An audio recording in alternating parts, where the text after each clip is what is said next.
Hi, ഞാൻ എന്താ പിന്നെയും പൈനാപ്പിൾ കൊണ്ട് വന്നിരിക്കുകയാണ് കേട്ടോ. ഇന്നൊന്നല്ല 2 ഐറ്റംസാണ് നമ്മൾ ഉണ്ടാക്കാൻ പോകുന്നത്. ഒന്ന് നമ്മുടെ സാധാ പൈനാപ്പിൾ ജ്യൂസ്. ഇപ്പോഴത്തെ ചൂടിന് എന്തെങ്കിലുമൊക്കെ ഒരു ജ്യൂസ് അത് നിർബന്ധമല്ലേ.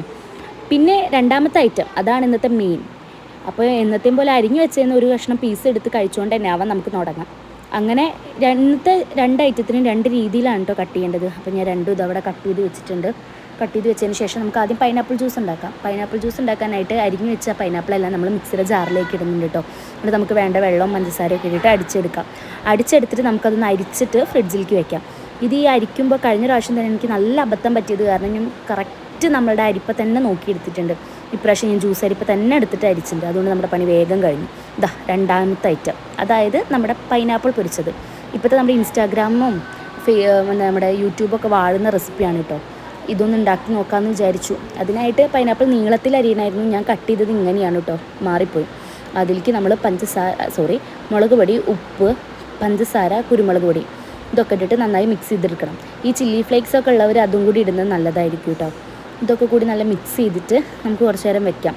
ഇതിന് മിക്സ് ചെയ്തതിന് നല്ല കളർ കിട്ടണമെങ്കിൽ ഇതിൽ കാശ്മീരി ചില്ലി പൗഡറൊക്കെ ഇടുന്നത് നല്ലതായിരിക്കും കേട്ടോ. എൻ്റെ അത്ര കളറില്ല, എൻ്റെ കയ്യിൽ കാശ്മീരി ചില്ലി പൗഡർ ഉണ്ടായിരുന്നില്ല. അത് കഴിഞ്ഞ് നമ്മളൊരു പാൻ എടുത്ത് ചൂടായതിന് ശേഷം കുറച്ച് വെളിച്ചെണ്ണ ഒഴിച്ച് അത് ചൂടായി കഴിഞ്ഞ് കഴിഞ്ഞാൽ നമുക്ക് ഈ റെഡിയാക്കി വെച്ച പൈനാപ്പിൾ അതിലേക്ക് വെച്ച് കൊടുക്കാം കേട്ടോ.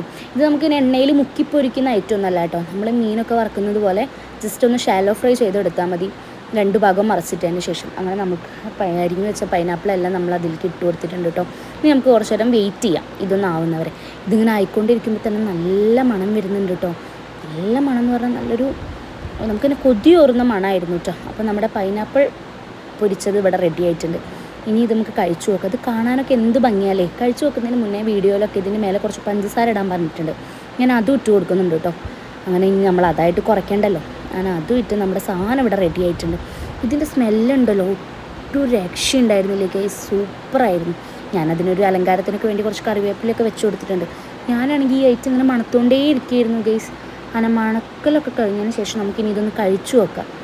ഞാൻ സത്യം പറയുമല്ലോ, ഞാൻ ആ കഴിക്കാൻ വേണ്ടി ഫസ്റ്റ് ബൈറ്റ് എടുത്തതും സത്യം എനിക്ക് നല്ല ഇഷ്ടമായി. നല്ല മധുരം ഉണ്ട് കേട്ടോ പൈനാപ്പിളിന്. ഒന്നുകൂടി മധുരം കൂടിയതുപോലെ എനിക്ക് തോന്നുന്നു. ആ പഞ്ചസാരയൊക്കെ അതിൽ കിടന്നിട്ടൊന്ന് ഇതായതുകൊണ്ടായിരിക്കും. അത് കണ്ട് ഞാൻ അമ്മയ്ക്കും കൊടുത്തു കേട്ടോ. അമ്മയ്ക്ക് ക്യാമറ കണ്ടൊരു നാണവും വഷളൊക്കെയാണ്, എന്നാലും അമ്മയ്ക്ക് സാധനം ഇഷ്ടമായിരിക്കണം കേട്ടോ. അമ്മ എൻ്റെ അടുത്ത് നിന്ന് പിന്നെയും വന്ന് മേടിച്ച് കഴിച്ചിരുന്നു. സത്യമാണല്ലോ, ഈ പൈനാപ്പിൾ സീസൺ കഴിയുന്നതിന് മുന്നേ എല്ലാവരും ഒന്ന് ഉണ്ടാക്കി നോക്കേണ്ട റെസിപ്പിയാണ് കേട്ടോ. അധികം പണിയൊന്നുമില്ല, പെട്ടെന്ന് ഉണ്ടാക്കിയെടുക്കാം. ഇപ്പോൾ ഈ നോമ്പൊക്കെ കഴിഞ്ഞ് ഒത്തിരി എരിവൊക്കെ കഴിക്കണം എന്നുണ്ടെങ്കിൽ നമുക്ക് ഉണ്ടാക്കി കഴിക്കാൻ പറ്റിയ അടിപൊളി ഐറ്റം തന്നെയാണ്.